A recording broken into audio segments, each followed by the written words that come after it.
In a world where podcasts reign supreme, two friends dare to ask, do you even movie? Hosted by filmmaker Henrique and movie aficionado David D. Neuer.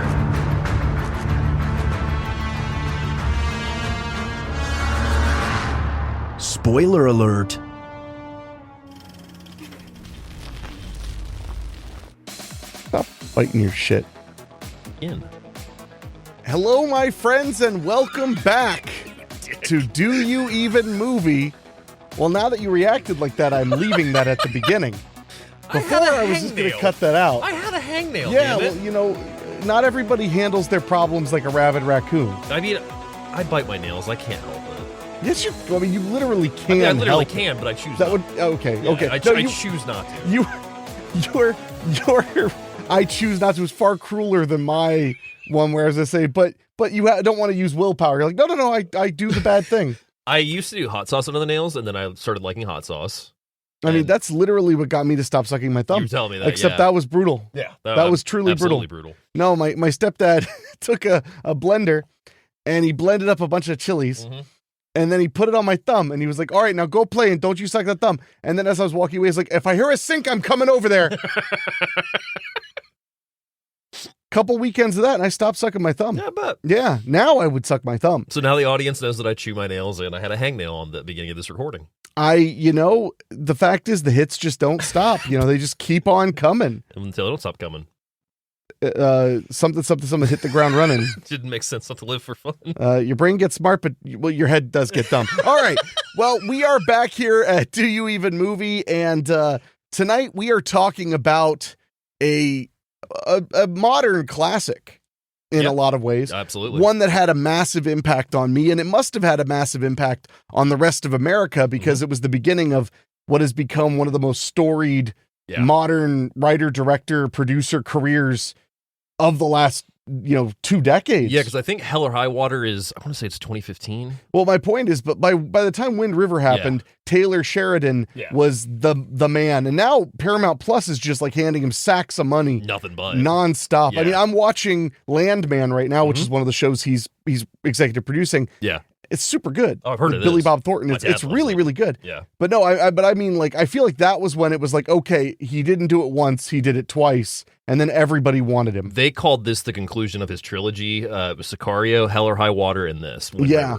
And Sicario is a really interesting one. I actually just revisited the second one. So good. I like the second one a little bit more as far as a rewatch. I've seen the second one more than I have the first one. I've seen the second one like 3 times. There's no setup in the second one. It just starts running. Yeah. So it's more rewatchable for me. Absolutely. But I think that a lot of the characterizations are a lot more exciting in the first one. But the second one, the action is just, it really doesn't stop. Yeah. But yes, we're talking about 2017's Wind River. That is correct. And it is truly a chilling flick. Yeah. Which is ironic. Because we're kicking off cold-blooded January. Right. Because when you see the snow and you think of sleigh rides and family get-togethers and cozy times on the couch with that big blanket, Dave is like, nah, it's murder time. To be fair, we decided on Cold-Blooded January. This was actually your idea, was because the last movie we're going to talk about this month is one that we both want to talk about. We just didn't have a prompt to fit it into. And so that's why we're shoehorning it into Cold-Blooded January. I think that the reason I agreed to Cold-Blooded January was it was one of those times I actually had one of my AirPods in one of my ears and you just didn't know. That's possible. So I was just like, yeah. You said Cold-Blooded January. Did I come up with that? Yes. Oh, I'm clever. Yes. Oh, good. I don't remember that. Spoiler alert, the last movie of this series that we're going to do this month is going to be Confessions of a Serial Killer, which does not have any snow in it, obviously. No, in fact, it's in Texas in the summer. That is true. So, but I would say that lead performance by Robert A. Burns is about as cold as you can get. Exactly, yeah. So we've got 3 snow thrillers for you to start off, and then we're going to cap it with a really good, I was about to say Henry knockoff, but that's not fair. Well, I mean, it's a knockoff of actual Henry Lee Lucas crimes. but it was made basically around the same time. Yeah, as Henry Horchup's serial killer. I should save this, but I'm not going to, because I don't know if I'll remember this when we're talking about Confessions of a Serial Killer. Yeah. To me, it's kind of like how in the same time frame you had Observe and Report and Paul Blart Mall Cop. You did, yes. And unfortunately, I in saw this Paul Blart analogy, in theaters, by the way. well, you're ruining it. Sorry. But no, I was going to say, unfortunately, in this analogy, Henry Portrait of a Serial Killer is Paul Blart Mall Cop to me. Yeah, actually, no. Yeah. Yeah, we'll probably get more to that on the episode, but yeah.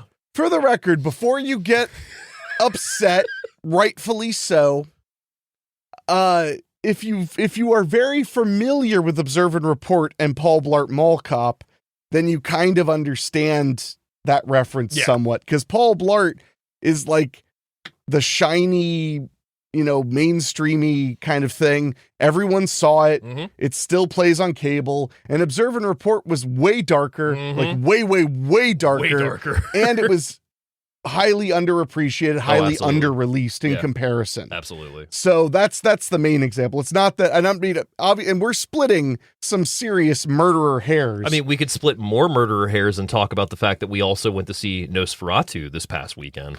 You mean split mustache hair? Mustache hairs.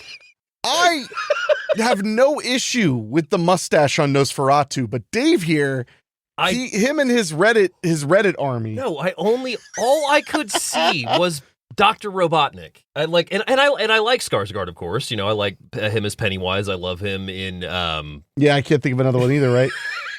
You just did that to me. That's fine. You're welcome. But no, I mean, I love Skarsgård. I think he's a great actor. I just didn't expect Eggers to put a mustache on Nosferatu, but as you and others have pointed out, it is a tribute to Vlad Tepes. Tepes. Yeah, he looks like Vlad the Impaler. Also, that mustache was extremely traditional in that part of Romania in that time. And then on top of that, if you go to the original Dracula novel, it straight up mentions he has a very bushy mustache, because it mentions, I think it was Harker, the line was Harker said something like, I always knew there was some kind of evil grin, even if I couldn't see it underneath the bushy mustache on his upper lip or something like that. But really, I mean, I did not dislike Nosferatu. I did not either. But I did not feel like it treaded much new ground beyond said mustache. Yeah. Although Gary Oldman rocks a mustache, but only when he's young Dracula. Not when he's initial Dracula. Well, that was my problem with Nosferatu. Was I was sitting there, and I told you this, I was sitting there. It was not a bad movie. It had amazing theatrics to it, at great performances. I was never bored per se. Well, I'm not saying you were bored. I was a little bored. I was a little bored. But I think we were both kind of bored at the same I should point. also say that there's no there are only 3, but there's no version of Nosferatu that I do not think is a little boring in the middle. Oh, yeah. And there are very few versions of Dracula that I don't think are a little boring in the middle. Bram Stoker's Dracula. So, Bram Stoker's Dracula is not boring. Like following a friend in their car while they don't use turn signals is not boring. I mean, that's fair. I mean, I like Bram Stoker's Dracula. We just revisited it. I had not seen it as an adult. Yeah. I don't think it's the quintessential Dracula movie, but I think it's a fascinating movie to watch because it's extremely interesting. I don't think it's always coherent plot-wise. Yeah. But it's almost like every sequence was, even though this isn't the case, like every sequence was directed by somebody else whose only job was to make that one sequence as interesting as possible. This is true. So the parts are very, very good. The sum is fine. I just felt like the way the narrative goes makes it a little hard to get into the narrative as much. Yeah, I gotcha. But I mean, every second, and we were watching a new 4K transfer of it on my new 4K projector. Yep. We were just like, No, it's incredible. I mean, it's a feast for the senses entirely. Well, and so was Nosferatu. Yeah, that's what I was going to say. But in a much more cohesive way. Much more cohesive. Yeah, I think what I really liked about Nosferatu for the Eggers version that I saw was it really did lay into the how do I put that? It laid into the severity of Nosferatu because I don't want to spoil anything, but he does things in this version that are not in other versions, at least on screen, I would say. Oh, well, yeah. So well, I did. Well, they're probably in the book. They're probably in the book, yeah. Books are always more brutal. But I did like that. But overall, I think it's a one and done for me. I hate saying that, but like... Well, there aren't a lot of movies that I'm like, boy, I can't wait to watch that 2 hour and 15-minute thing again. Yeah. I mean, it's special. That was another thing. I don't know if it really earned more than a 2 hour runtime as it did. I mean, it was only 2 hours and 15 minutes, but... It felt long to me. Yeah. It was the first time in a long time I didn't doze off fully, but I started to doze a little bit.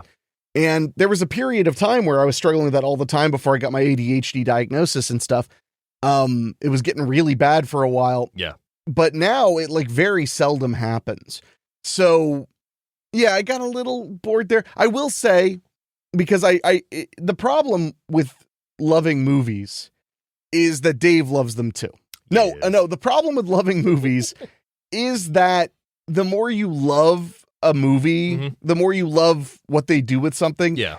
The more you enjoy it, the more I personally critique it. Yeah. Like if I don't like a movie very much, I'm just kind of like, I don't know. It just wasn't really. Yeah, it didn't hit. But then if it's like, oh, I really like that, but here are all the things I didn't like. Yeah. Because I'm thinking about the movie a lot more. So it's tough, but also it kind of had, for me, the same baggage that the Substance had, where I really enjoyed the Substance, but I had heard so many people shout from the rooftops it was the best thing they'd ever seen. It was this and that and this and that. So when I went in, my expectations were revved up really high, which is not the movie's fault. Yeah. And because I loved the Substance, I would watch the Substance again with a crowd anytime. Absolutely. Like I went to see it a second time with you in the theater. Totally worth it to see it. We in had the a theater. good crowd that night. Oh, you should have. I wish you could have been there when I saw it at 10:30 at night. Yeah. I mean, literally, when the first crazy part started, I looked at my watch and I was like, "It's 12:15 at night. And I'm in a room full of strangers, and we're all going at this horror movie." I mean, there's nothing more exploitation cinema than that. Yeah, but I think to wrap up on Nosferatu, we've got the original version, we've got the Herzog, and now we've got Eggers. I don't go back to Nosferatu often. I mainly stick to Dracula movies. Yeah, I've never been a big I mean, but with the original, the thing they did so well was the visuals. Oh, absolutely. I mean, particularly Count Orlok. Count Orlok, yeah. He is so interesting to look at. He's so creepy in that movie, and it was so early in cinema's history that there were rumors, which they played up on Shadow of Vampire all the time, but legitimately in Germany and stuff, people would be like, no, because Max Schreck was just a made-up name. That was the guy who played the original Count Orlok. He never appeared in another movie that we know of because he never used that name again. I mean, he technically appeared in Batman Returns because Christopher Walken is Max Schreck. Oh, see, you're fucking with me, man. Here I was like, oh, great, I didn't know something after all. But no, he never appeared in another movie. So there are people who were like, that were saying like, from as simple as like, he hired some insane deformed person all the way to he found a real monster and cast him in the movie, because in that era especially Nosferatu was considered like hypnotic, and it is a little hypnotic, but I think back then it's kind of like that thing where we all kind of wish we could have been in that era where like at The Exorcist people were fainting in the theater, but we're not there anymore because we've gotten desensitized to it. We understand better than ever that it's not really happening. Yeah. Well, it was like watching Bram Stoker's Dracula, and when they go to see the cinematograph, there was the shot of Edison's train film in there for a split second. No, I mean, there was a lot to like going back to his film, and I don't think Eggers borrowed nearly as much. No. I think that they both had one very sincere power that they added to Dracula. Money. They were both just really expensive. When you account for inflation, Eggers' Nosferatu maybe cost a little less than Coppola's Dracula. Coppola's Dracula cost like $40 million, and Eggers cost $50. Yeah. So I will say I felt like they did way more with the money in Coppola's. But whatever. Nosferatu is absolutely worth a watch. I would recommend it, but I will say that you mentioned it. Shadow of the Vampire is a movie that I try to get anybody to watch. It's wonderful, phenomenal, super fun, and it's hard to find nowadays, unfortunately. Oh, that sucks. Yeah, That's I mean, stupid. you can still get a DVD of it, but like it's not streaming anywhere. That's ridiculous. Yeah, unless you do what I did with a certain streaming service, but that's a whole nother conversation. Well. No, so Nosferatu was a really a cool experience. It was, and this is another thing that's my problem, not everyone else's. Yeah. The visuals are off the charts. Mm-hmm. I am the worst about that. Mm-hmm. When people say like, but it's so beautiful, look like, I'm like, for me, it's like, wow.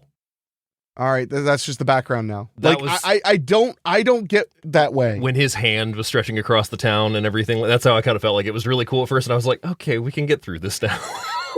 I mean, well, but it's not. It's just like that's kind of my thing. It's like why Poor Things didn't hit me super well. Still have not seen it because they had these crazy impressionistic, non-narrative visuals. Yeah. And after the second one, I'm like, yep. But what are the people doing? And that's me. Yeah. Like that's why The Shining. While I think I do think it's an important movie and it's a great movie. It is. It's a bore to me. It is. And Kubrick even said about The Shining that he was trying to create atmosphere and mood more than anything. Yeah. He always said that he considered cinema to be like music. Mm-hmm. Personally, as a 100% equal peer to Kubrick. Yeah. I've always considered, for me personally, movies to be more like novels or plays. Okay. Where it's all about the people, where they are, what they're saying, what they're doing. So I'm not that impressionistic. I'm not that way necessarily, but there are a few non-narrative movies that have really pulled me in. Yeah. Like any Jodorowsky movie except The Holy Mountain. Fuck that one. Actually, and I loved that until that last moment. Anyway, yeah. We don't want to end up in Jodorowsky town. God. But no, so Nosferatu, I mean, if you're a horror fan, you'd really be doing yourself a disservice to not go catch it in the theater, absolutely. Especially because those visuals are going to be the best they can be in a theater, unless you're an idiot like me and you spend thousands of dollars on your TV, your projector, and your sound system. And do you. But in that case, we can also then pivot then to our marathon that we had recently. Our New Year's Day marathon. Yes, our New Year's Day marathon. Yesterday. Yes. Yesterday. And we started with your idea. We started with the 191-minute TV cut of Needful Things. Yes, Stephen King's, one of his first big miniseries, if I remember, because there was It before that. Yeah. This was right before The Stand. Which I feel like really made him kind of a gold standard. Yeah. A gold standard. But I have to say, I really liked it. Oh, it's great. It's long as hell. Oh, yeah. In the future, I would like to have the theatrical cut fresh in my mind and then sit down on like a Sunday and just like watch it, pause it to do laundry, start it again, pause it to go like, glare at the neighbors because the trash can is it's not it. They haven't taken it in. There's 70 extra minutes of movie in it. It's awesome. And censored dialogue galore. Oh my Lord. You fat freak. The best part did you love him? Yeah. No, it wasn't. It was, and then you love him for everyone to see. The best part about that is there's a word. Mm-hmm. Every now and then there's a perfect word. Yeah. And the swearing dubbing in Needful Things, the word is egregious. Oh yeah. Because you literally see a person fully mouthing JT fuck. Walsh especially. But they're like fully mouthing fuck. It's like Galaxy and you're Quest. hearing like love or freak. The funny one was we said you love him for everybody. I was like, the first thing I had was, Screw would have been a smarter replacement. Than love, because that made it even more distracting. Yeah. It's like when Mr. Show did that, you mother, father, Chinese dentist. Dentist, yeah. But yeah, Needful Things TV cut. You can get it on Kino's new 4K that just put out, and the 4K looks amazing. Yeah, the 4K and the Blu-ray both. Second disc has the 191-minute TV cut on it. Very worth it if you're a fan of the movie. But yeah, get ready for some hilarious dubs. Yeah, it's really funny. So then we checked out Bram Stoker's Dracula, which we talked about. We revisited it, and then we both saw a movie for the first time called Chocolate Strawberry Vanilla from 2014. How much time do you have? No, like I gotta be honest. I was very conflicted. Yeah. Because everything I researched about Chocolate Strawberry Vanilla said I would probably not like it. Not like it, yeah. But then my buddy Ryan Ryan over at TerrorVision. Go to TerrorVision and buy some cool movies. Hell yes. They're not sponsoring us, but I bet I could trick Ryan into buying me a donut. Probably. So, but Ryan had told you how great the film was. Yeah. And how proud he was to release it. Yeah. Which made me very curious. And the big problem was it's not a horror movie. No. And the marketing that tries to make it look like a horror movie really hurts it. Especially the poster. I mean, even IMDb's poster right now I'm looking at, it looks like a horror film, even though it says comedy and drama on there. It's much more of like a cartoony Taxi Driver. Yeah, absolutely. Because the main character is super big and over the top. Yep.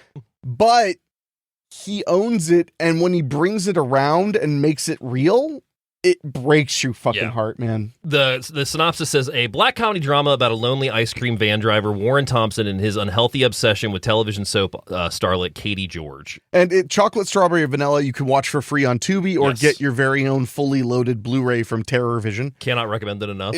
It was a shock how much I loved it. Yeah. I loved the ending. I thought the ending was brilliant because I was afraid that it was going to turn into a horror movie and kind of then lose all the luster of what it had been building to be a wacky horror comedy thing.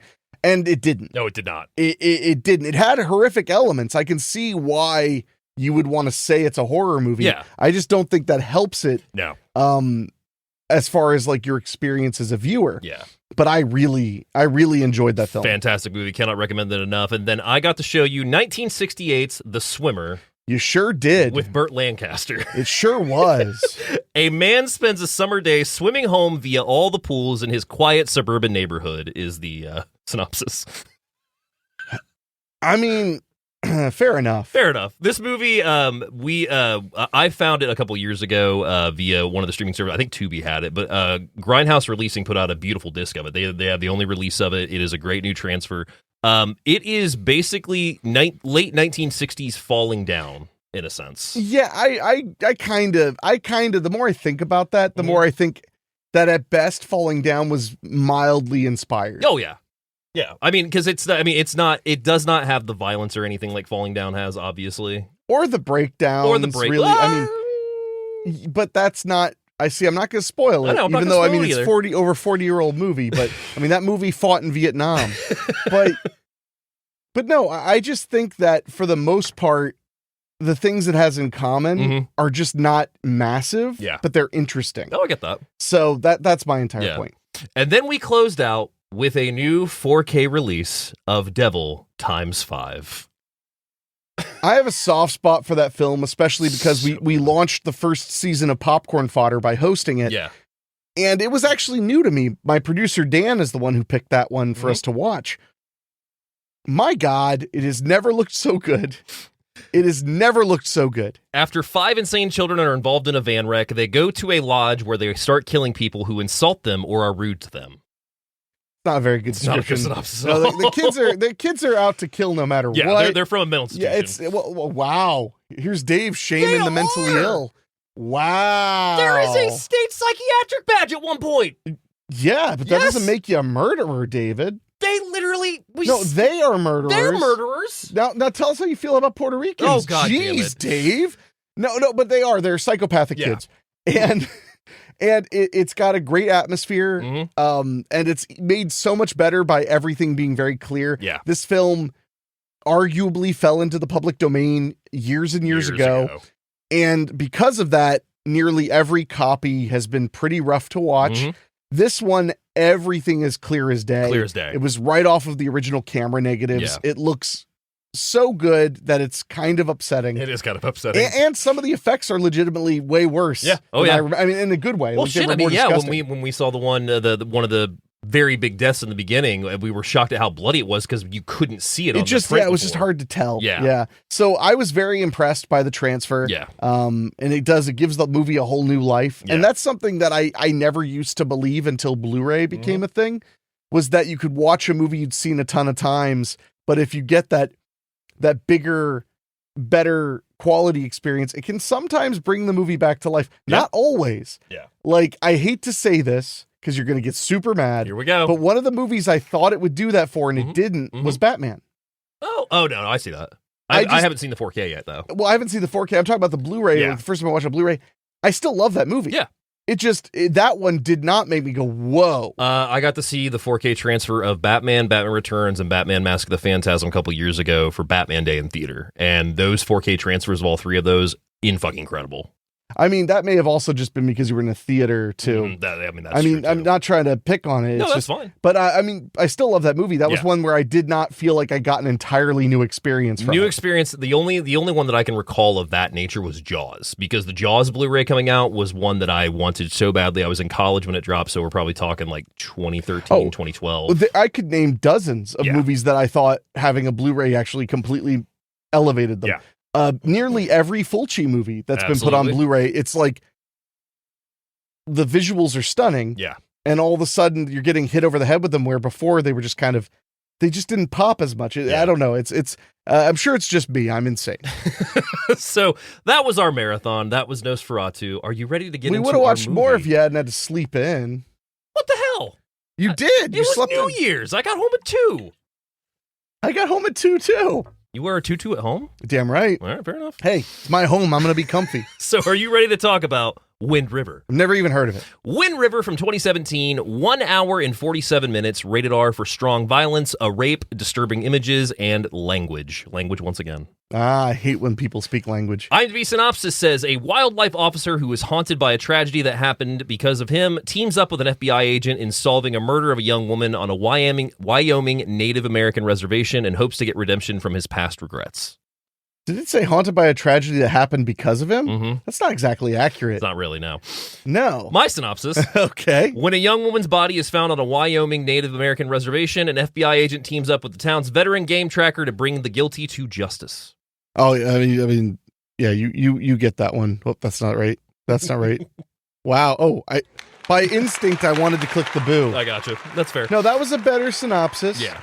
But the other one kind of whiffed it pretty hard. So, bit. Taglines include, nothing is harder to track than the truth. That one's all right. Danger comes with the territory. I kind of like that one. You could put that on almost any movie that's outdoorsy. I mean, that could be Bushwhacked. It really could be. Tagline. This is the land of you're on your own. That one's all right. Said in the movie, too. An engaging thriller from the writer of Sicario and Hell or High Water and the producer of Lone Survivor. Phenomenal tagline. IMDb, I mean, they have a lot of problems, and one of them is that's not a tagline. No. One of their other problems, though, is no more message boards. Thank God.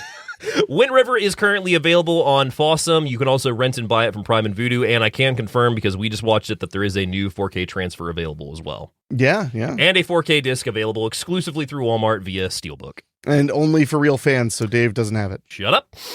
Director and writer on the film is Taylor Sheridan. He gets his start in 2011 with directing Vile, then goes on to direct Wind River, which he's the writer on, in 2017, Yellowstone TV series in 2018, he's the writer on, Those Who Wish Me Dead, he is the writer and director on in 2021, Mayor of Kingstown in 2021, also 1883 in 21, Lioness, Landman, he's also the writer on that as well. He also wrote Sicario in 2015, Hell or High Water in 2016, Sicario Day of Soldado in 2018, Without Remorse in 2021. Did you see that? I don't think the Michael I did. B. Jordan, Tom Clancy movie on Prime. It sounds familiar, actually. We saw a bunch of trailers for it in the theaters. I just never got around to it. He also did The Story of the Last Cowboy in 2021 and wrote Tulsa King in 2022. Hey. A cinematographer on the film is Ben Richardson. He gets his start in 2012, Beast of the Southern Wild, which I think actually won an Oscar or was nominated. I can't remember. I want to say it was nominated for sure. Then he goes to shoot Drinking Buddies in 2013. Oh, he shot Swanberg's movie. Swanberg. And then he goes to shoot Happy Christmas in 2014. Swanberg again. The Fault in Our Stars in 2014. That is quite a stretch. Cut Bank in 2014. Okay. Digging for Fire in 2015. Yeah, he and Swanberg must be old-time buddies. Then he shoots Wind River in 2017, Table 19 in 2017, Sandcastle in 2017, 1922 in 2017, The Chi in 2018, Yellowstone 2018, Those Who Wish Me Dead 2021, Mayor of Easttown in 2021, Mayor of Kingstown in 2021, okay. 1883 in 2021, and 1923 in 2022. Wow. Yeah, a lot of numbers there, buddy. The cast includes Elizabeth Olsen, who plays Jane Banner in the film. She gets her start in 1994's How the West Was Fun. Remember Mary-Kate and Olsen Oh movie? my God. I sure do. Full House in 1995, followed by Martha, Marcy, May, Marlene in 2011, Silent House in 2011, Peace, Love, and Misunderstanding in 2011, Red Lights in 2012, Liberal Arts in 2012, Kill Your Darlings in 2013, Very Good Girls, In Secret, Old Boy remake in 2013, which I did not see, but I've heard is good.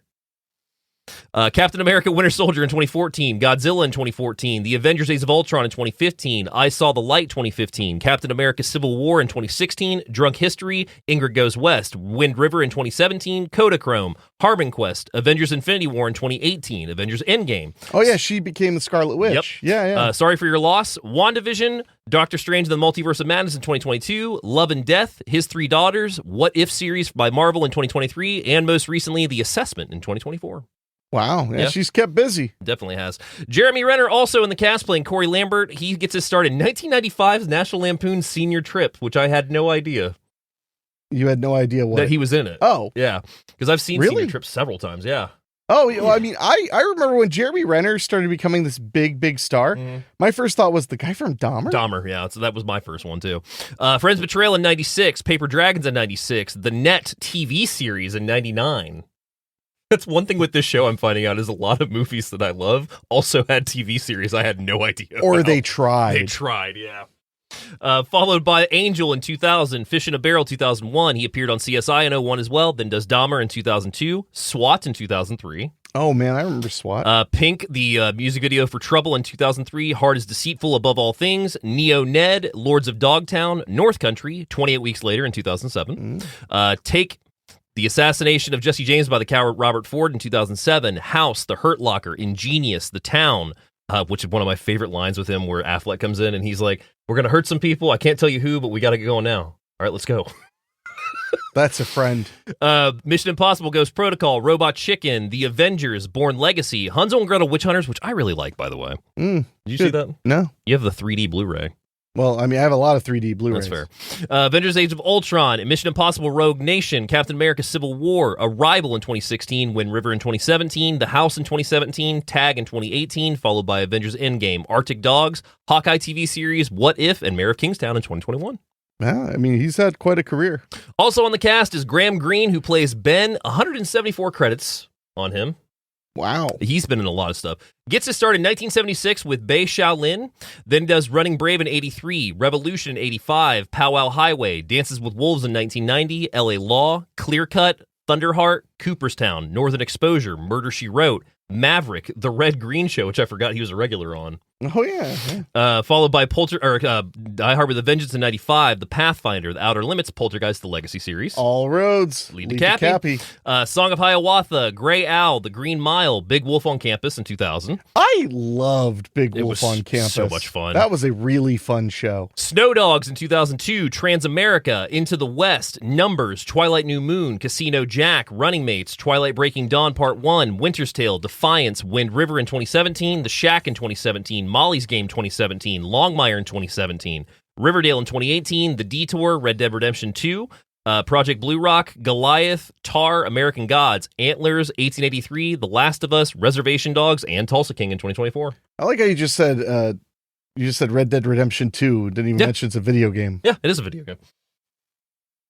Do you think people don't know that? Yeah. All right, well, movie fans. My apologies. Some people are not epic gamers like you. I just that game has no notoriety with it, so I figured people would know that. You never know. So, what was your first time watching Wind River? You know, I've tried to forget because, as they say, it's only as good as the company you keep. That's fair. So, fart sound. No, we saw it in the theater right when it came out. Opening, No, it would have been Tuesday. It had been a Tuesday. No, it was a regular. Because this movie is what made us then want to run out and see Taylor Sheridan movies even more. Because Sicario was awesome, but it didn't really feel like a Taylor Sheridan joint. And I mean, quite to the same way. Hell or High Water by this point, because I think we saw it on your birthday, one of your birthday movies. Were you there with me on my birthday? Yeah, it was just you and me. We went to the Green. Yeah, I remembered I broke away from everybody to go see something. Yeah, the Hell or High Water was my first, like, whoa, this is what that dude's doing. Yeah. Before that, I had just known him as a screenwriter. Yeah. Mostly, and an actor. Yeah.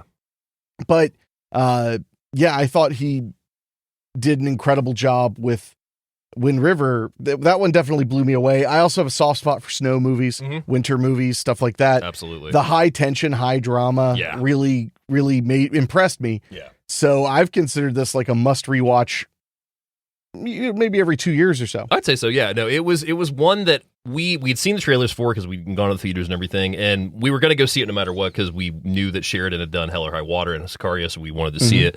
I just remember being blown away by, once we hit a point we'll get to when I get to the breakdown, that the movie just didn't stop from that point on. Yeah, it's called the climax.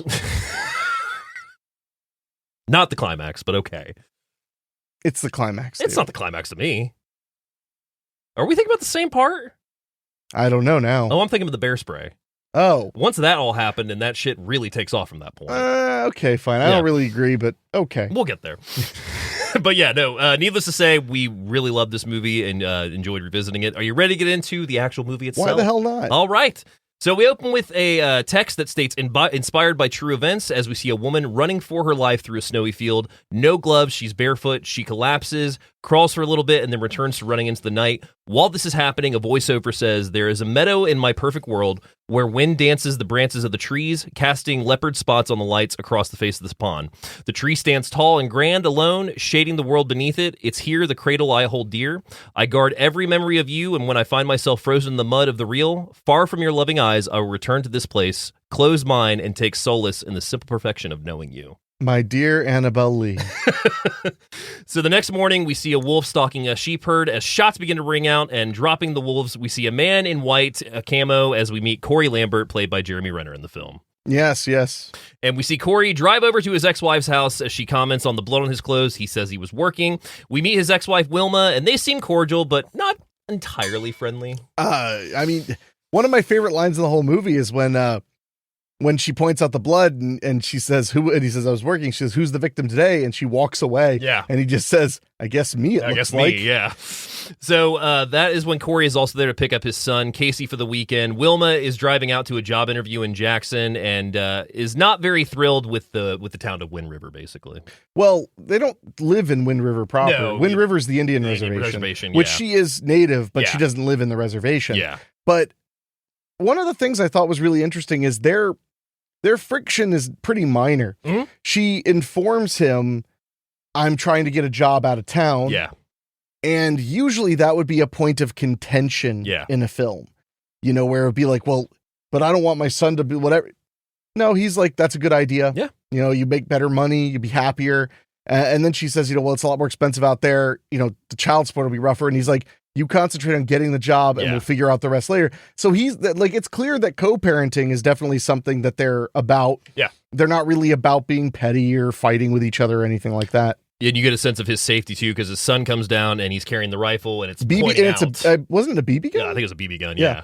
And it's pointing out, and he's just like, hey, like basically, even when it's not loaded, treat it like it's loaded. Yeah, well, because it was pointing toward him even though he's not holding it like to shoot it. He's just like, "Hey, which way is that pointing?" And he immediately drops his bag and stops doing it. Yeah. He's like, "Remember, you treat a gun like it's loaded, even when it isn't." Even when it isn't. So Corey and his son are next shown on the farm feeding horses before he puts them up on the horse, teaching him how to ride and guide the horse. Corey then drives to the Wind River Indian Reservation with Casey as he is greeted by his father-in-law, Dan Crowhart, which is Wilma's father, who's showing Corey some tracks on the land as they find a dead steer. Corey quickly figures out that there is a lion with 3 cubs, and it's teaching her cubs how to hunt livestock. Mm-hmm. And Corey borrows Crowhart's snowmobile, heads out to the hills, tracking the path of them, and he comes across a trail of blood and also starts to see some human footprints. And this is a little odd. Yeah, it's unusual because pretty much he's one of the only people who would be wandering out that far. Yeah, so he grabs his pack off the back of a snowmobile, getting his winter cover on, along with his rifle and a pistol, and he starts following the tracks on foot. We see him come across a spot in the snow where a body has fallen, and it's where we saw in the beginning where the woman fell when she was running. And then looking far over to his left, he sees what appears to be a body in a blue winter coat. He approaches it with the pistol drawn, confirming that it is a dead young woman with frostbitten feet and hands and blood on her mouth as well, with her eyes wide open. Well, and it's worth mentioning, native native young woman, Native too. young woman, yes. So she is definitely a resident of the area. area. Corey, looking distraught, retrieves his radio and makes a call to emergency assistance, reporting the body. And sometime later, we see Corey along with Crowheart and Sheriff Ben discussing that the FBI is coming in and how they can't move the body until their arrival. Ben states he knows it looks like Natalie, but he can't confirm it. But Corey is wasting no time, and he's like, no, that is Natalie, 100%. Well, really, the sheriff is trying to put off having to contact the family, until he's positive, but also he just doesn't want to do it right away because it's going to be awful. So Corey sees a black SUV off to the side outside the station, and he goes over to meet FBI agent Jane Banner. Banner introduces herself to Ben as he introduces her to Corey, and we find out that Corey is a U.S. wildlife and fish agent. He's basically a game warden. Yeah. Well, and she arrives hours after they've went and at first looked over the body, because they mention, since it's a murder on federal land, they need federal land, even though it's a reservation, they need the FBI. And of course, who knows how long it'll take them to get there. We're all way up here. Yeah. And there's a huge snowstorm just starting. Yeah. So she pulls up in her SUV wearing a friggin' fall jacket. Yeah. Completely unaware. Also, because I think it matters, she's, blonde hair, blue-eyed, skinny white lady. From Vegas. No, she's not. She's from Florida. She flew in from Vegas. Like, that's where she... Yeah, I know. Because in the movie, they argue about that. That's why... Yes. I'm sorry. Wow, she is from Florida. You guys got to see Dave actually get mad. Now his face is all red. But no. But my point is, like, she's just very fish out of water. Yeah, absolutely. Because even Renner, Renner's kind of has like a dirty blonde hair, and he has blue eyes. He's very white, but he has this hardness to him that tells you very clearly he's grown up in the rough land. Yeah. So she's showing up, and she is about as fish out of water as you can get. Yeah. And she states that she wants to see the body, and that's when Ben's like, you could go, but you do not have the proper attire. The body is like 5 miles out, and you'd probably be dead before we even got there in this he doesn't say probably. He says you would die. He said you'd be dead by the time we got there. Yeah. So Corey invites Banner into the station as she's given proper winter attire by Alice Crowheart, who requests that she bring it back the moment she's done with it because they are her granddaughters. Yes, and that's the beginning of us getting the hints about why there's such a wedge between our main character and his ex-wife. Absolutely. So Corey tells Casey he needs a couple more hours for work, and he will be back as well. We see Ben, Corey, and Banner take off on snowmobiles to the crime scene where the tribal police are already there. Banner comments on the weather being a blizzard, and now it's now clear, and they tell her it comes and goes in waves, basically, that they can be driving 1 second in blizzard, and then it can be gone the next. Yeah, so if you've ever been in a really deep valley, the weather flows in and out super fast. Yeah. It can be very off-putting. When I was down at the Mahoning Drive-In in Lehighton, Pennsylvania, you're literally, that drive-in theater is literally in the valley next to the Appalachian Mountains. Yeah. And I have been there multiple times where storms with like 25, 30 mile per hour winds just come in, drench everything, and are gone in 15 minutes. Jamboree. That was one of the worst examples. I mean, that was terrifying. Yeah. But my point is, like, I always warn people when they go there, I'm like, bring waterproof shoes because you might need them, because if it rains, it's going to rain like crazy and not even for very long, and then everything will be wet and muddy. That's the way a lot of valleys are, and I imagine it would have to be the same way when you're in between all those snow-covered mountains, that it would just kind of push in and push out. Absolutely. So Banner questions positive ID as she goes to Natalie's body. Seeing signs of rape, she requests a kit to examine her body, and also questions why a teenage girl would be out here 30 minutes from her home barefoot. Yeah. And Corey tells her the nearest house is miles away, plus there's an oil rig with apartments for the workers, but it's currently closed. Ben does mention there is a pair of brothers who go by the Little Feathers, and they could use some looking into because they are not the best bunch, and that he has locked up their father before, too. Well, and they're known for partying out that way. Yeah, so Banner asks Corey about the tracks, and he informs her, judging by the fact that Natalie's lungs burst from the cold, she was running the entire way until she collapsed. Barefoot, yeah. Important to remember, barefoot. Yeah. Well, and he talks about how the air is so cold that your lungs basically crystallize and burst. Yeah, well, they freeze, and then from being frozen, they start to rip apart, so then you start coughing up blood, you drown in your own blood, and then fall to the ground, and then you freeze while you're suffocating. Yeah. And hell of a way to go. You think? Just maybe. I mean, what would you prefer? Fire? Firing squad. Oh, nice. So, commenting on how Natalie was a fighter and wouldn't go down easier, Banner requests Corey's help on the investigation, and Ben tells her that Corey doesn't work for him, but he's got a lion to hunt, but she says, that she could really use his help. So Banner asks Corey to join her on the investigation. Sometimes later, we find Corey at his house making his own ammunition when Casey comes up, asking about the body that they found earlier. Corey tells him it was just a girl who lost her way in the snow, and Casey questions if she died like Emily, and Corey comments she died from the cold, causing Casey to state again, so she died like Emily, which Corey confirms. Well, and this is where we start to realize that it's there's a lot of tragedy in this area. And I want to point out, by the way, he is making his own ammunition, but what it's technically called is reloading. Or loading technically, but usually people reload, they reuse the shell casings to make bullets.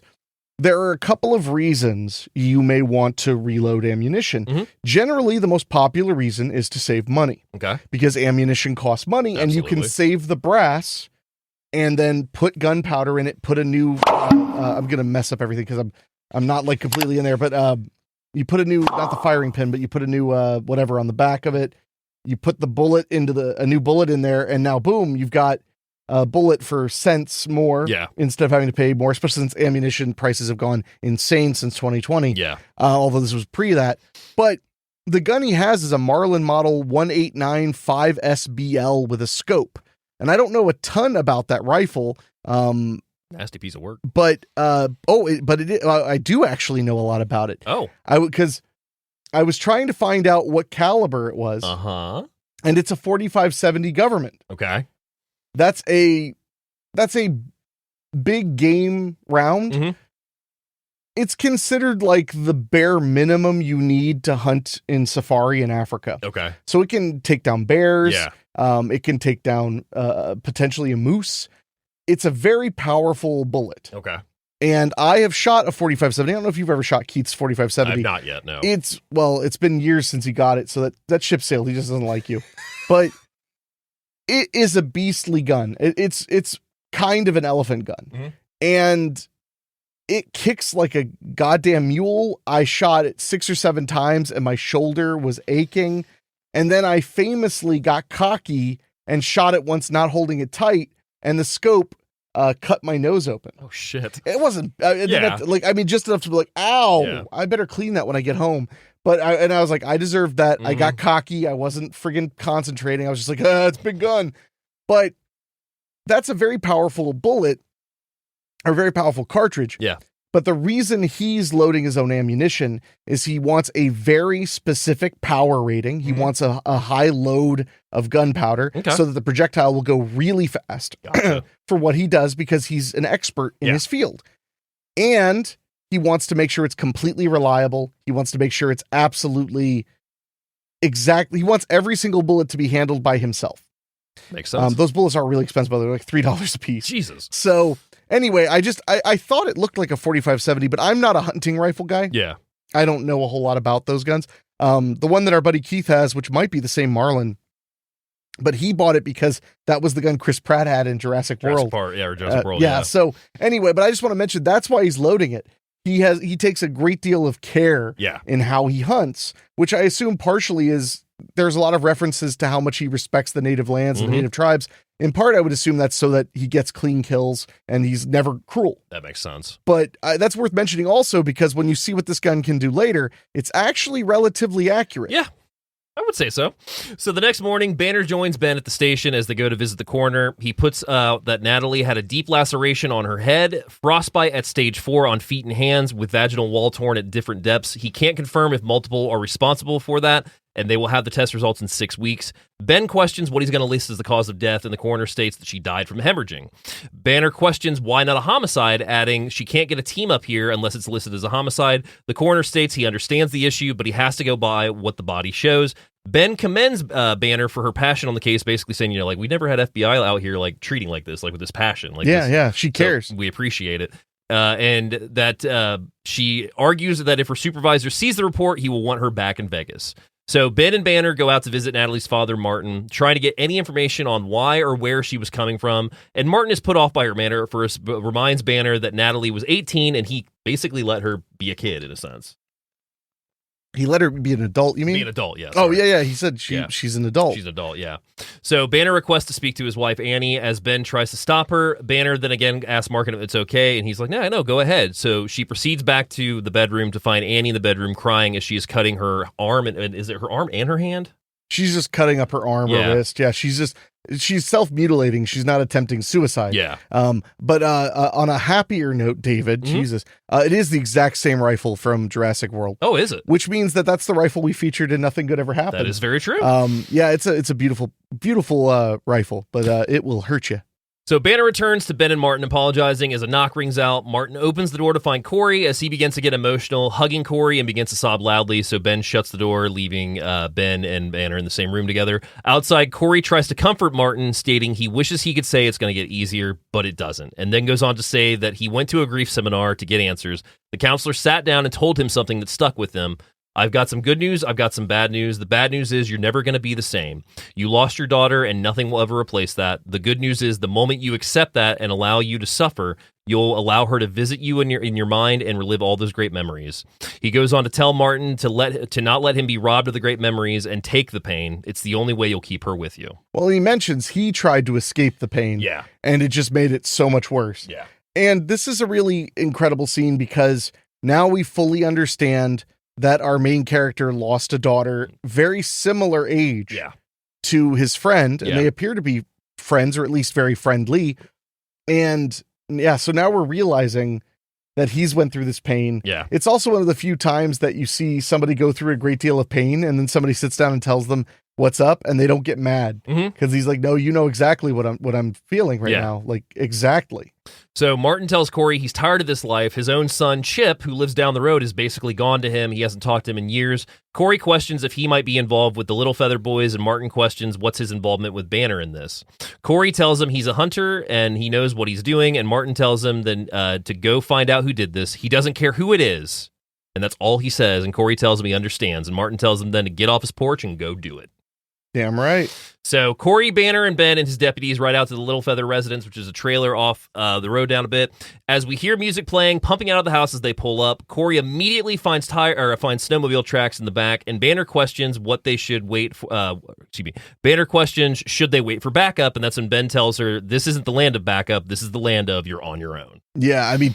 And it's becoming more and more evident every second that there's not a whole lot. I mean, I think it was before this. There's one part where she tells the sheriff flat out, like, you have six deputies. It's 6 deputies to cover a space the size of Rhode Island. Yeah. Like, unless this crawls into your lap and goes to sleep, you'll never solve it. And he's like, hey, I know. Yeah. That's his response. He's like, I am fully aware.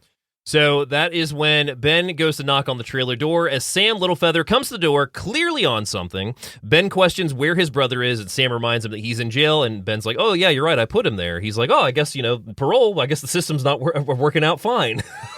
So yeah, he has no problem saying what he thinks about these guys. So Sam tells Ben he's got something for him from his PO. When Banner quickly asks for him to show him hands, she's like, let me see your hands. But Sam suddenly comes around the corner and sprays them with bear mace. Yeah, and the cop starts to realize something is going to happen. Yeah, which is another great example of the FBI agent does not have a lot of experience. Yeah, because the moment like the guy's hands go out of sight, the sheriff is immediately like let me see your hands, let me see your hands. Like he knows. Actually, I think Banner is. I think the FBI agent just let me see your hands because oh wait, no, you're right. Ben gets sprayed first. No, you're right. I'm thinking of later. You're right. So Ben and Banner both get sprayed with bear mace and they start coughing and puking. Corey goes around back as the two try to flee. He hits one of them with a shovel, knocking them to the ground, and then kicks the other, knocking him out. Yeah, and this does things get really fast paced here. Yeah, real quick. So Corey goes around back dealing with them, and that is when Banner goes to enter the trailer, which is in very rough shape, but appears to be empty as she makes her way through it. Her eyes are stinging. She's still got some saliva coming out. And she comes to the back as Sam pops out, opening fire on her with a shotgun. Banner ducks around the corner, then puts several shots into Sam, dropping him. Ben then comes in, telling her Corey is out front and they need to go out. But Banner states, Sam isn't dead. He needs to get EMS here. And Ben tells her the meds are like an hour away. He's not going to make it. She's like, no, he's still alive. And he dies right there. No, he tells him, well, just wait. He just makes her wait a second. And then the guy dies. And he's like, no time. Yeah. So out front, Corey apprehended Natalie's brother Chip and Frank Walker. Banner questions Chip about Natalie, causing Chip to ask, what did that cracker do now? And Banner questions, was Natalie dating a white guy? Chip questions, why she said was. And he's like, why'd you say was? And starts getting hysteric. Corey tells him about finding Natalie raped and murdered this morning as Chip begins to cry and scream. We cut away, and Corey shows Banner the snowmobile tracks along the ridge, basically saying that, here's what I found when we got here. You're kind of missing the signs. They track up the mountain, continuing, asking why there's no tracks coming back, and adding the answer is out there. Yeah. So that is when Banner tells Corey that she's out of her depth and has no idea about tracking, but he reminds her that is what he does, and she asks for his help and that they're going to make this right. So they make their way up the mountain, stopping as the storm clears, and Corey tells her that they're going to walk from here because the path is, too deep for the snow? Yeah, it's too deep. The snow machine will not be able to dig through it or stand on top of it. So that is when they don snowshoes and begin trekking through the snow on the tracks, and they quickly discover the remains of another body that a bird is feasting on. Did you notice the bird takes a bite out of the ass and then flies away? Oh, yeah. Yeah.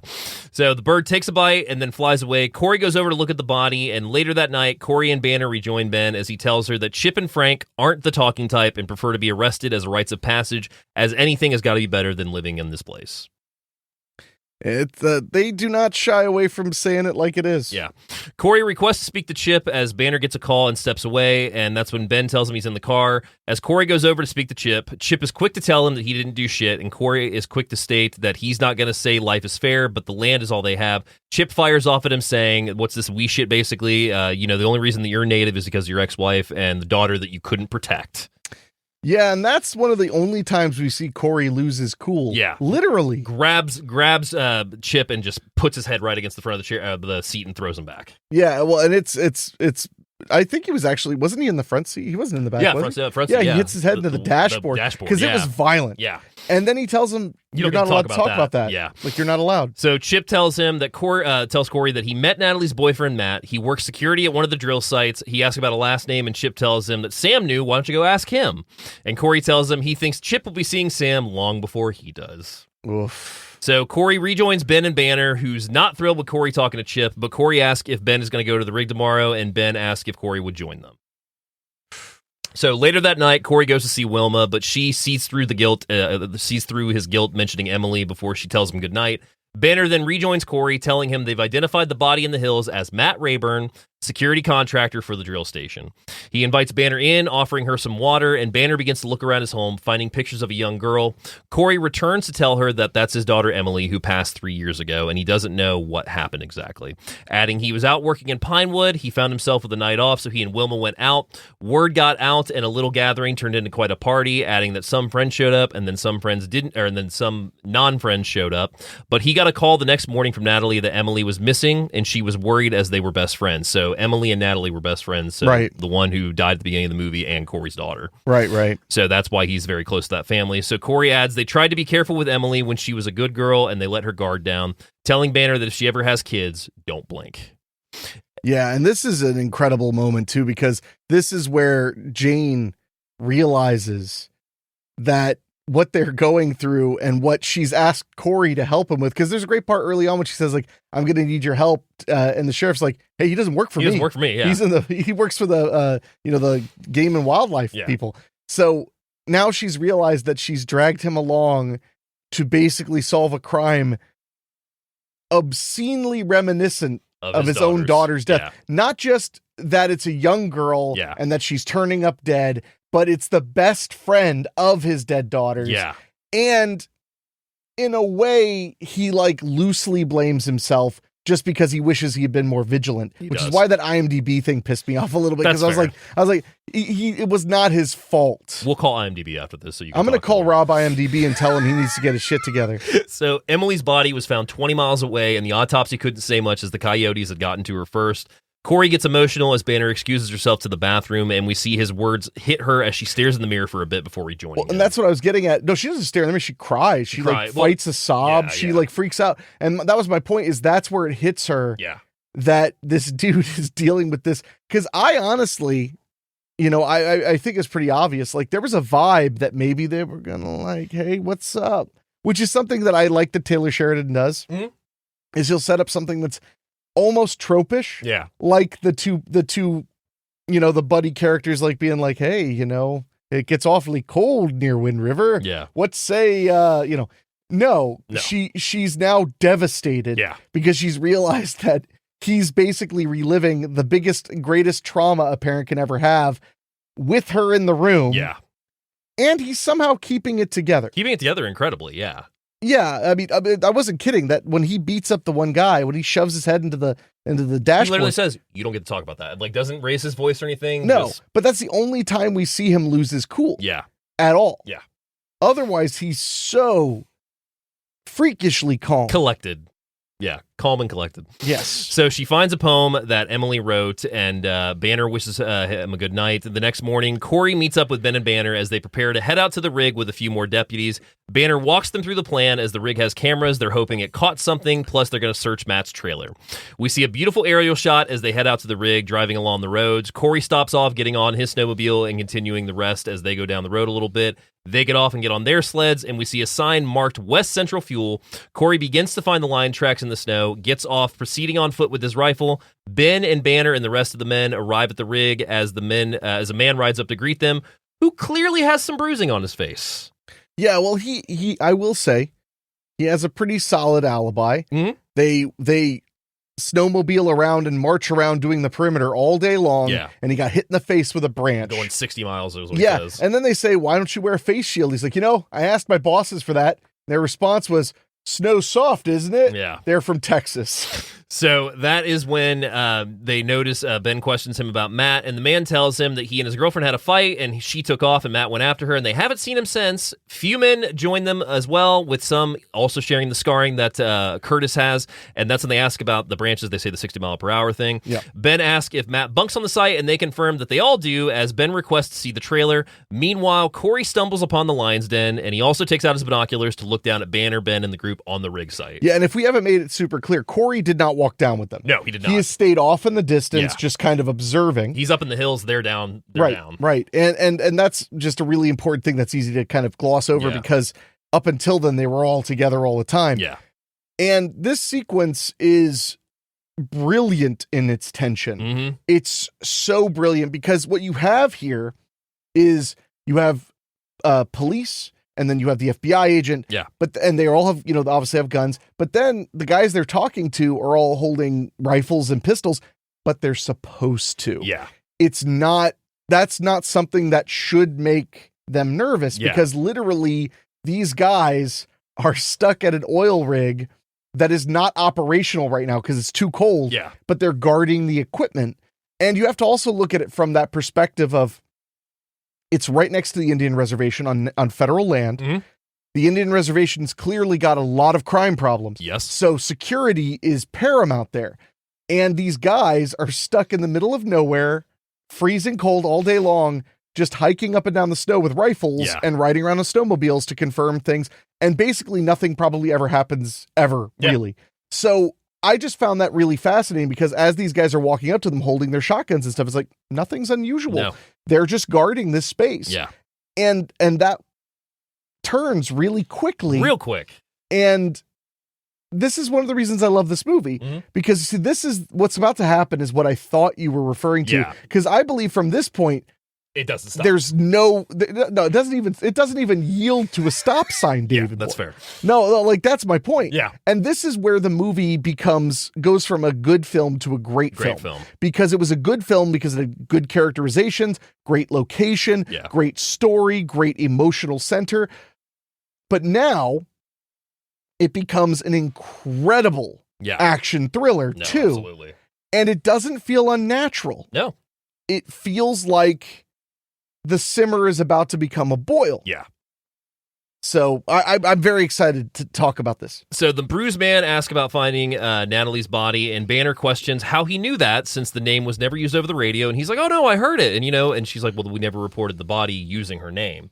So quickly, the miners get uneasy as they see Ben's men starting to create a flank around them. Everyone draws their weapons and a standoff occurs. Well, specifically, one of the police officers freaks out and says, they're flanking us. Yeah. And they don't I don't think they spell it out.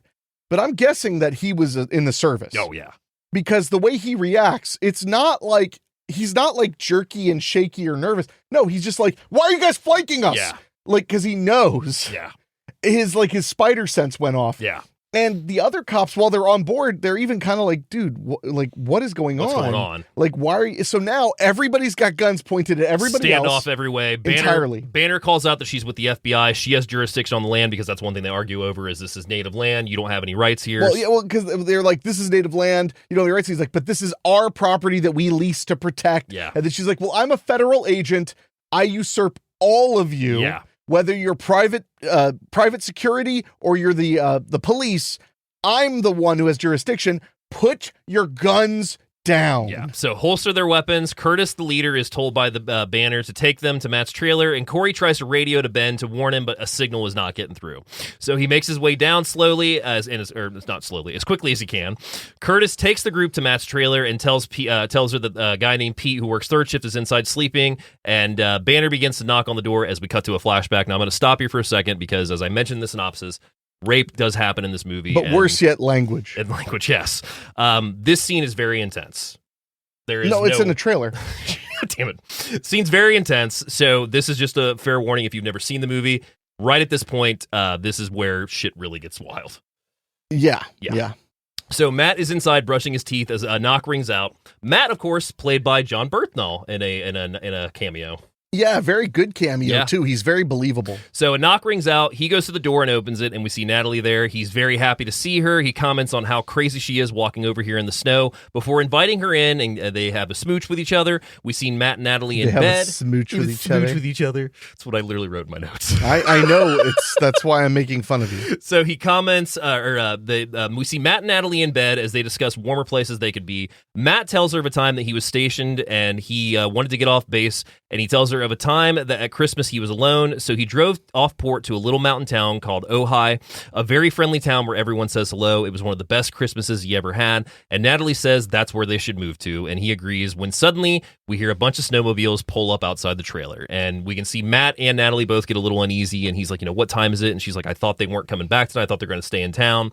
And that's when we hear the trailer door open, and one of the men returning sees her shut the partition. He goes back opening it as we see Pete, Curtis, Evan, and the others who are all very inebriated. Yeah, they're extremely drunk, and some of them are full-blown sloppy drunk. Yeah, and Pete's even commenting on it smells like sex in here. Pete starts annoying Matt, who requests Kurt to remove him from the room, but no one's doing anything. They're all kind of laughing at Pete. Pete even goes as far as to pull the covers up as Matt kicks him off the bed. Well, and Pete notices that Natalie's there. But that Natalie, she's put on as much clothing as she could. So she's wearing her jacket and like a long underwear. Yeah. And so he's taunting him, saying like, but are you naked under there? And that's when it starts to get really rough because he keeps yelling out to the foreman. I'm assuming he's a foreman or a manager or something. He keeps saying like, are you going to take care of him, man? Are you going to take care of this man? Can you get Pete, please? Yeah. Yeah. So that's when he kicks Pete off the bed, and that's when... Excuse me here for a second. So he goes to shut the partition again. Kurt quickly opens it, shoving Matt on the bed. Pete pulls down Natalie's underwear, exposing her ass. And Matt gets up, laying into Pete as the others suddenly join in, beating Matt as Natalie also gets caught in the hits. She gets knocked unconscious and gets tossed onto the bed. We see Natalie then assaulted by Pete as the others watch. Suddenly, Matt comes back, lunging at Pete, jumping on him, knocking him to the floor as Natalie gets up and hurries out the door while Matt is beaten savagely by the rest of them. Now, here are some things to chew on about this sequence. Yeah. The way it unfolds, I found to be extremely believable. Mm-hmm. You have one guy who is clearly super drunk and got a mean streak going. Partied out again. Who will not let it go. No. The other guys are kind of laughing it off, but when he starts to go too far, at first they pull him back. They're ready to be on the good side. Yeah. But then when Barenthal's character comes in and starts hitting him, he hits one of the other guys too. Yeah. So now they're all like, well, shit, we got to beat you up because you're fucking swinging at us. So now they're beating him up too. Yeah. Then our bad actor, yet again, goes after the girl, decides that because she's been clocked in the head somewhat unintentionally, that he's going to violate her. I love when Barenthal's character jumps back in and starts fighting again. Beating the shit out of him, But the part that really moved me, there were two moments in this sequence. Yeah. Right at the beginning, I felt like they really wanted to hit home that Barenthal's character was not a bad guy. No. And he was not just with this girl because she was a young girl and he's bored. He seemed to really like her because when she knocks on his door and he opens it, he literally just goes, "How do you have?" He says, "Do you have any idea how happy I am to see you?" And then he goes, "Do you have any fucking clue how amazing it is to see your face right now?" Yeah. And imagine for a second, this dude lives in a trailer with a bunch of smelly asshole guys. Yeah. Works in the snow all day long, probably 6 days a week. Yeah. He wasn't expecting her. No. So he sees this woman that he's clearly infatuated with.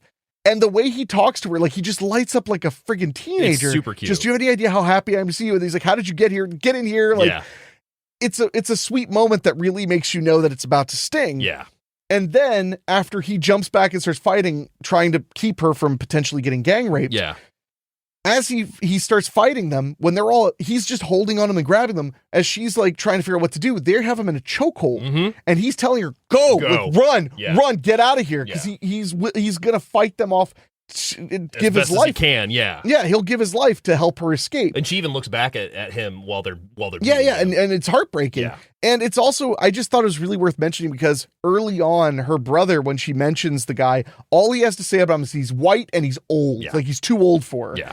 And that makes it sound like something, but then the way they depict it, they make it very innocent. Like this girl is not some stupid bubble-headed 18-year-old who's just like, no, she met like a nice dude in a town where there aren't a lot of dudes that she doesn't know or that aren't, whatever, that she has history with. She's met this guy who seems pretty nice and he clearly is into her too. Like it's just a legitimate dating scenario. No, it absolutely They aren't is. partying. No. There aren't, it's just amazing how before establishing the terror of the crime, they first establish how I don't want to say mundane, but how, kind of normal. Yeah.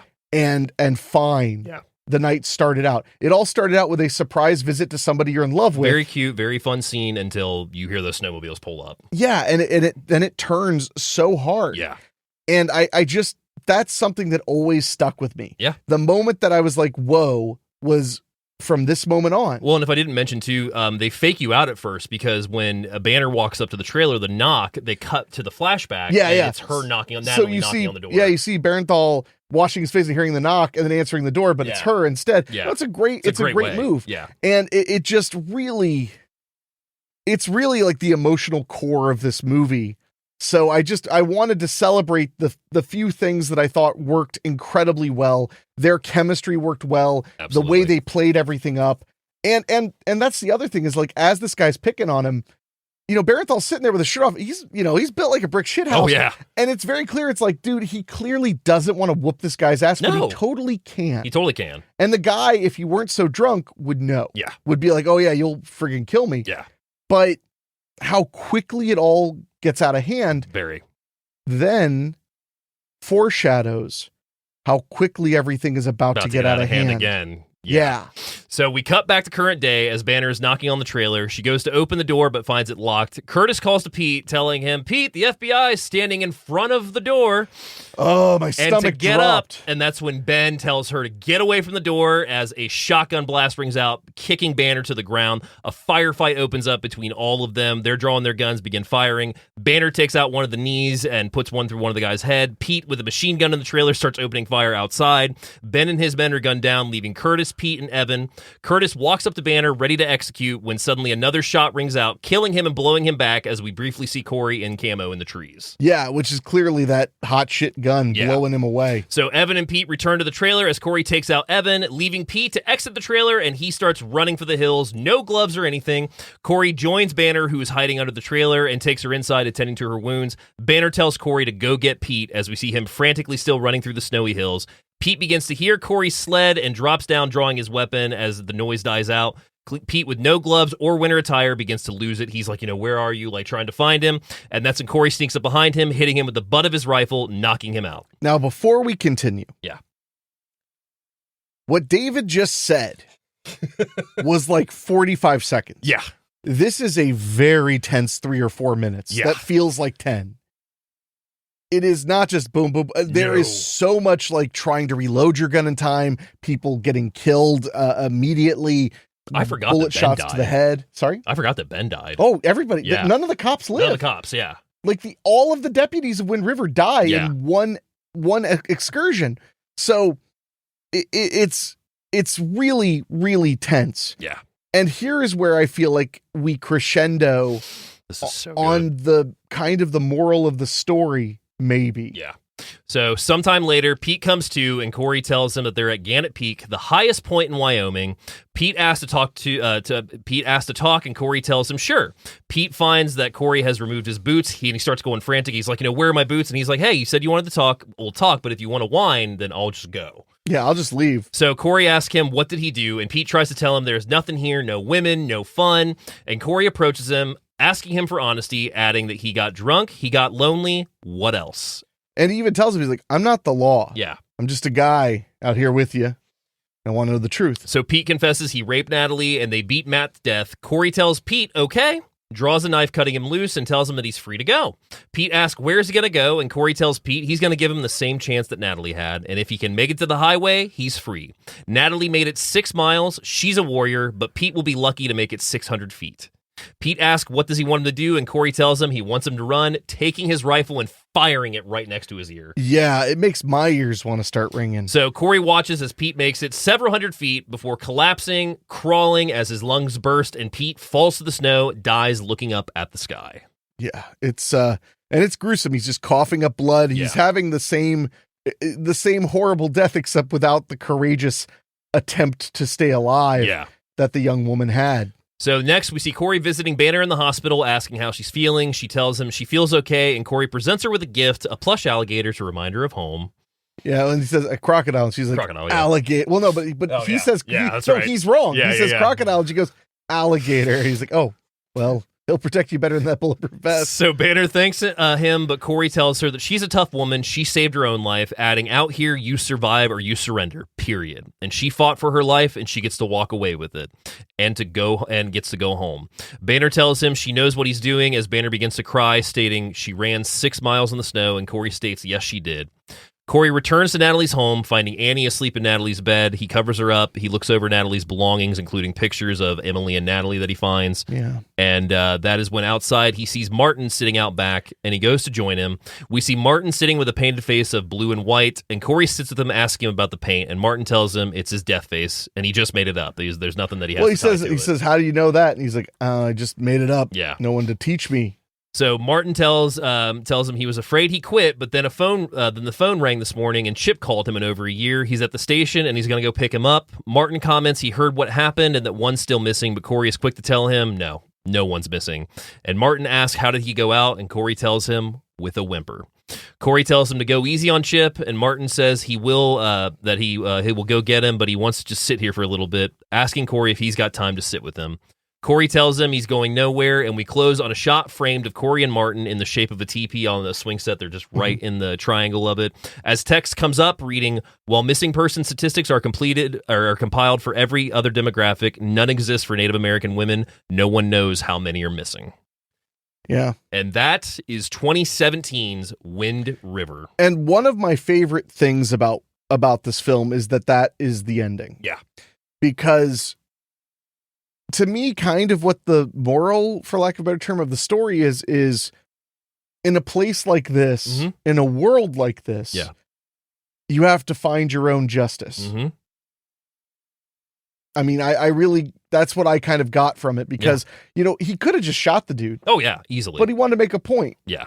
He wanted to make a point. Made a very good point. And so the fact that we don't end right after the gunfight, we don't end right after the bad guy dies, we don't end right after he gives the gift to the FBI woman and confirms she's going to live. Yeah. But it's that he sits with his friend, because that's the other thing to keep in mind is when you have nothing else, when you don't have, when nature's against you. Yeah. When the system around you can't do shit for you, when everything else has failed you, all we have are our friendships. Yeah. All we have are those things that we hold dear. Absolutely. And it's an incredible ending. And again, that's why it becomes a great film. Yeah. Whereas it would have been a good film if it hadn't topped, anything before the big gunfight. Yeah, no, it's an incredible film. Would you like to know some things about the film? No. Too bad. What do you think the budget was? I know it wasn't super high. Mm-hmm. I just have a feeling. 14. Estimated $11 million. Well, that's tight. It releases August 6th of 2017 and takes an opening weekend $161,000. That was a limited release, though. Correct. Then it grosses in the U.S. and Canada $33 million, going worldwide gross of $44 million. That's a pretty substantial windfall for a smaller movie. Absolutely. 43-day shoot with principal photography beginning in Utah on March 12th of 2016 and concluding April 25th of 2016. Filmed near Park City, Utah, the film would go on to have its world premiere in Park City at 2017 Sundance Film Festival. Right down the road. The film received a lengthy 8-minute standing ovation at the end of its premiere in the Un Certain Regard competition of Cannes Film Festival. I'm always, look, I'm not trying to be a bastard, but this fucking shit with the 30-minute standing ovation, 20 minutes. Number one, if that is to be believed that all of these films at Cannes get like these 20-minute standing ovations, then none of the movies are starting on time that they have to screen there later. But all I'm saying is you at home can try this, okay? Stand up right now, wherever you are, especially if you're driving. Oh my God. And I want you to just take out your phone or your Apple Watch or whatever, set a timer for 5 minutes and applaud. It ain't fucking happening. It's not happening. I'm sorry. Maybe I just haven't witnessed that truth of cinema, but more likely, the French are fucking liars. Would you like to take a guess what the body count was? Well, let's see. Ice-T and Ernie C were the original guys in it, right? Oh my God. And Moose Man. No, I have no clue. Body count 15. Okay. Wind River Indian Reservation is the 7th largest Indian reservation in the U.S. Taylor Sheridan's first screenplay, which he didn't write on spec, Sicario in 2015 and Hell or High Water in 2016, were written on spec. Wow. I didn't know they were both spec. Yeah. For those who don't know, spec is short for speculative.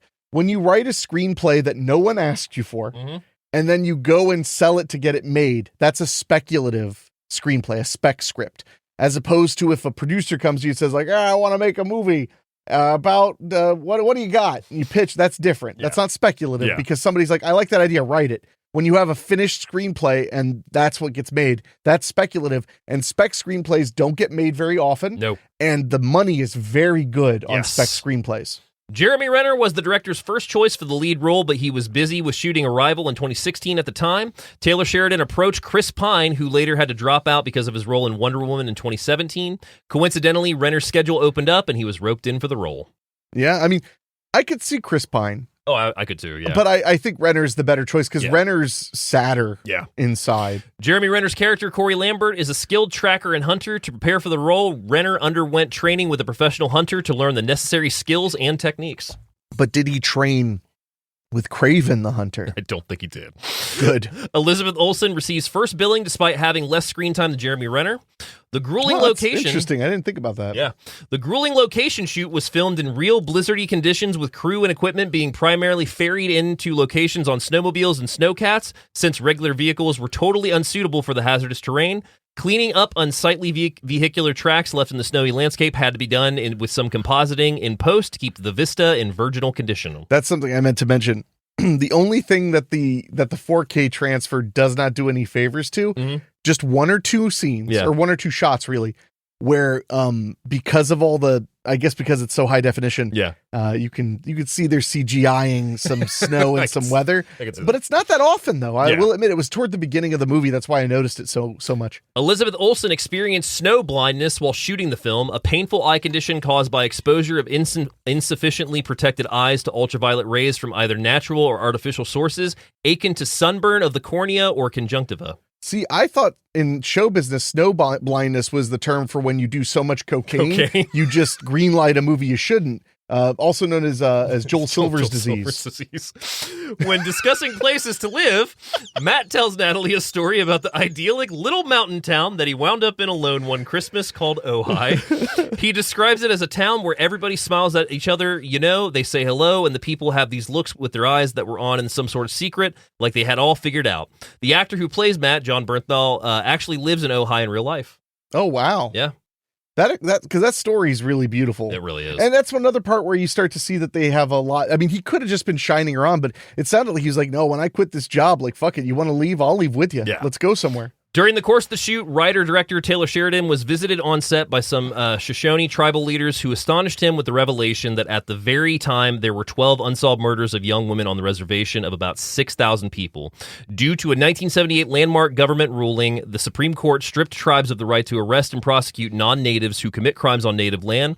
If neither victim nor perpetrator are native, a county or state officer must make the arrest. If the perpetrator is non-native and the victim is enrolled member, only federally certified agent has that right.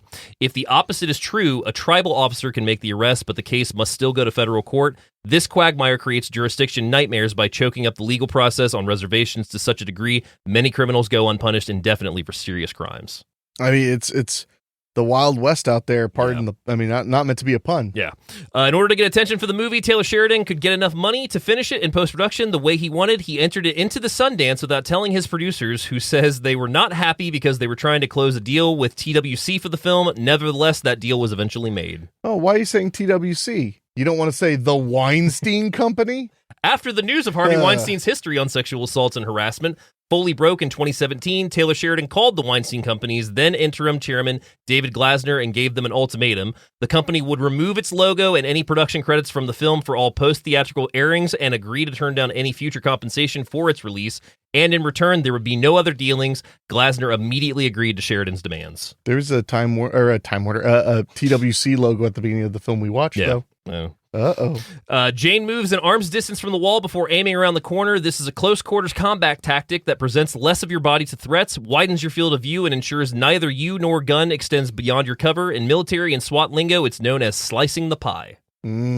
Pie. John Bernthal lost 4 toenails filming the trailer scene. Like were they in his pocket? Yeah. That's unpleasant. The film concludes with a quote, while missing person statistics are compiled for every other demographic, none exists for Native American women. In an NPR interview, Sheridan shared how this quote came about. He had 2 researchers spend 3 months trying to find a statistic. They came back and said, Taylor, we cannot find a statistic. No one's keeping it. And I said, well, that's our statistic. In the final shot of the film, Cowboy Curry and Native American Martin sit together on the reservation, side by side, cross-legged on the ground. They are framed inside the triangular beams of a swing set. It forms a teepee shape over their heads. After the quote comes up at the end of the movie, you can see a pack of deer run across the middle of the screen from left to right.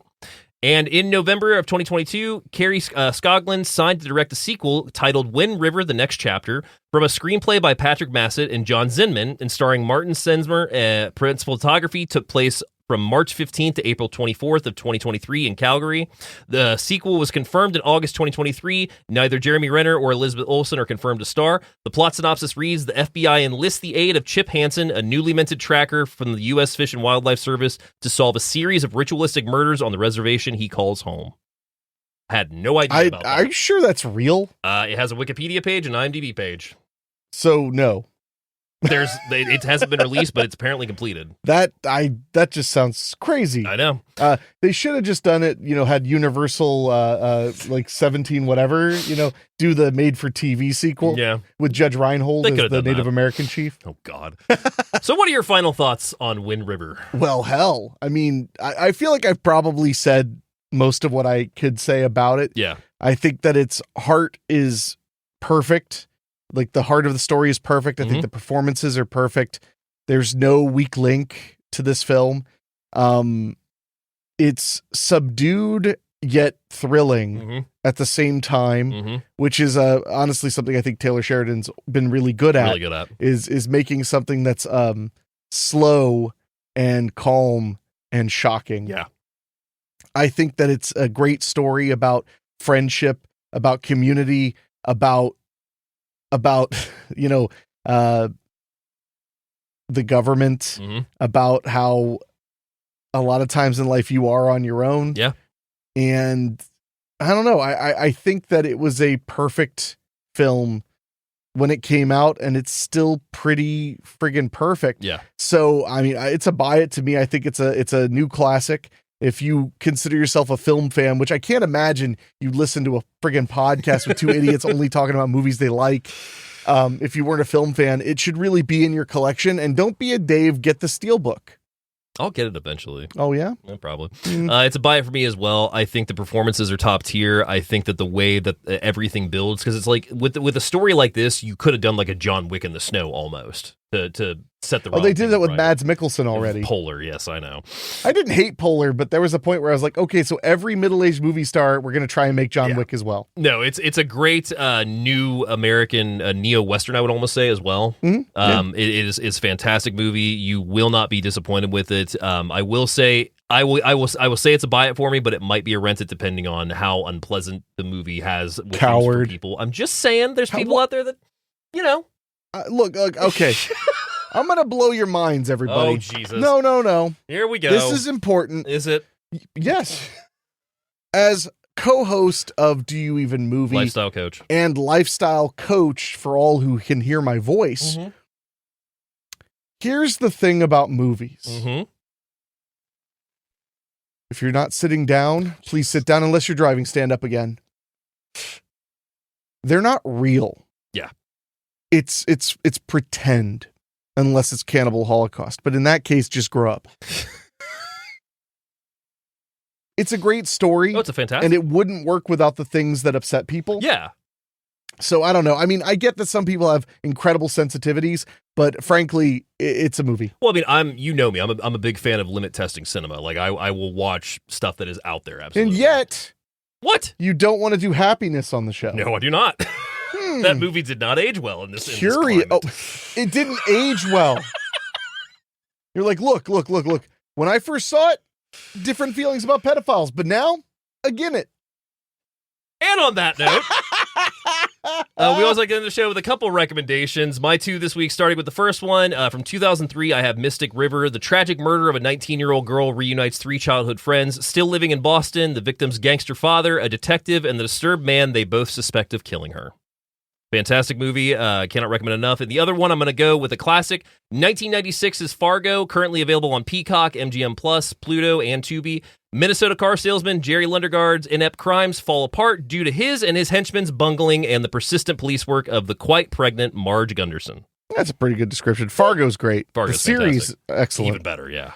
Even better. I think so. I love Fargo. I love Fargo. Fargo's a great movie, but that series is fucking top tier. Whoa. What's your recommendation? You know, I thought about it for a minute, and I really did. Mm-hmm. I was trying to decide, like, what would I like to pair with this? And I with this movie's themes of friendship and a loose sense of community, I wanted to go a different way, but a similar way, because it's still a story about perseverance. It's a story about courage. So I went with 2011's The Grey with Liam Neeson. Great one. Which I think is a beautifully dour film by Joe Carnahan. I think Joe Carnahan doesn't get nearly enough props. No. I do think he needs to get another The Grey. Yeah. To make, because he's been doing these really awesome, almost cartoony action movies. Cop Shop was fun. Really fun. But I want to see him go back to dark. Yeah. A little bit. So for those who've never seen The Grey from 2011, after their plane crashes in Alaska, 6 oil workers are led by a skilled huntsman to survival, but a pack of merciless wolves haunts their every step.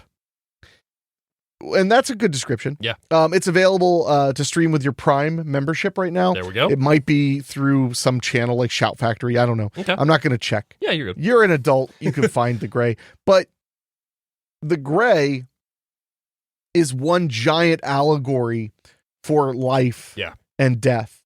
And I think that it would be a great pairing, because I feel like Wind River is very meat and potatoes and matter of fact with some subtle stuff going on. And I feel like The Grey is just, I barely even see The Grey as anything other than allegory. Yeah. I think The Grey is almost entirely allegory. Like, I almost don't take anything seriously in it, because I feel like it's all symbolism. Well, and if you saw the trailers of Liam Neeson fighting wolves and whatnot, That's not the movie entirely. Not really. No, they made it seem like it was Taken versus Wolves, which honestly got my ass in the theater, so I'm not even going to complain. Yeah.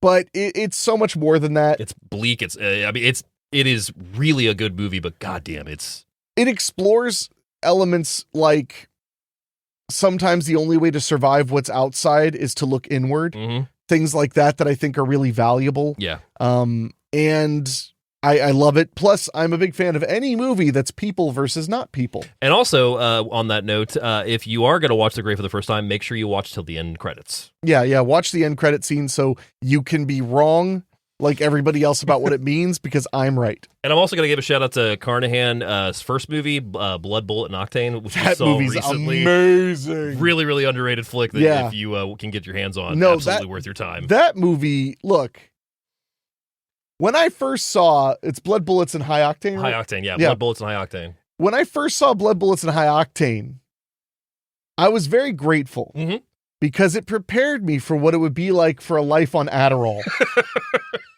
My God. You will never predict where that movie goes. The High Octane is the part that really is accurate. Yeah. That movie just goes and goes and goes, and it does not stop. Not stop. That movie, that movie is nuts from beginning to end. Super fun. Do we have any emails this week? I think we had one. Ooh. But I'm going to just delete it.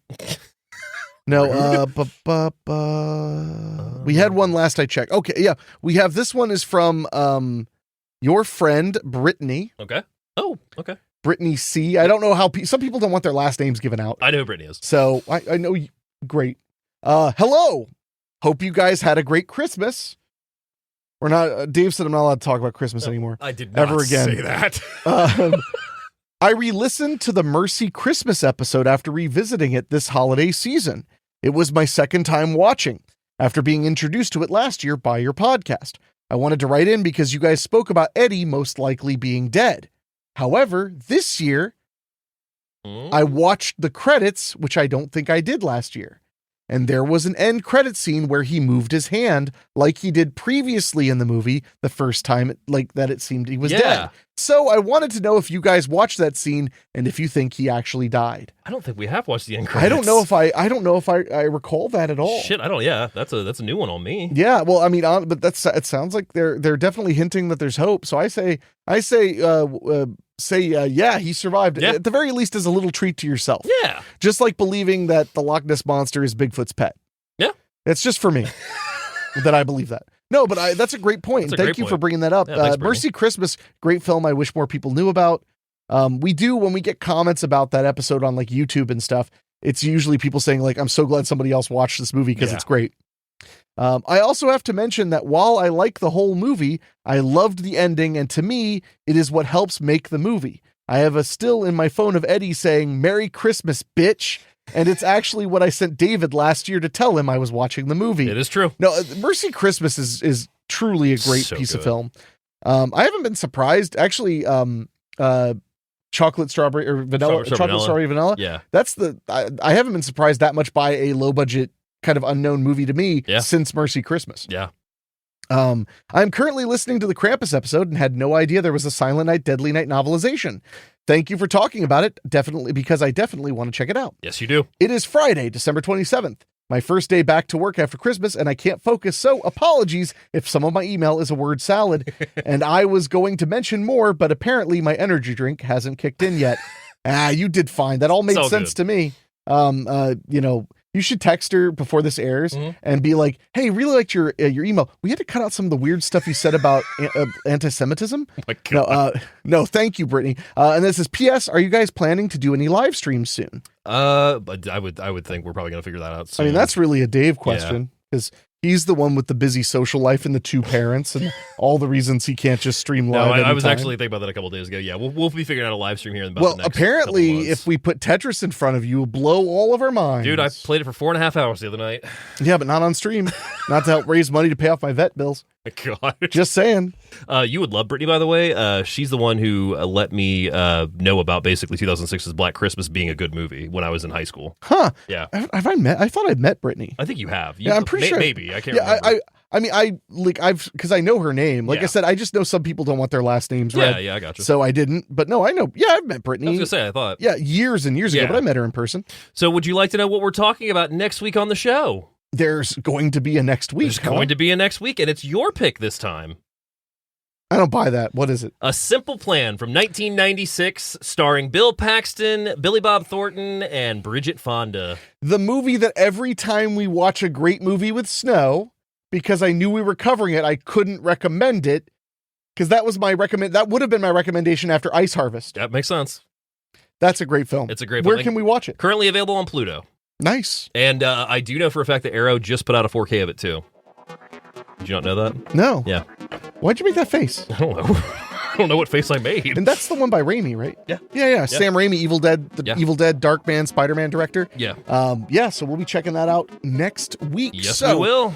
We're going to get out of here, my friends, but thank you so much for watching Do You Even Movie. If you want to email us like Brittany did here today, you can send us an email at doyouevenmoviepod@gmail.com or go to doyouevenmovie.com for all the information you could possibly need. If you're watching us on YouTube, please leave a comment about this film or about any films you wish we would watch.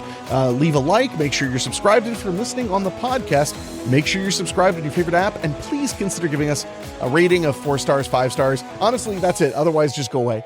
And because it really does help the show and we really do appreciate it. So now I will say gladly, see you next Tuesday. See you next I Tuesday. said it too fast so Dave couldn't. Why don't you just chew on your nails some more, punk ass? It was a hangnail the first time, but okay. Gross.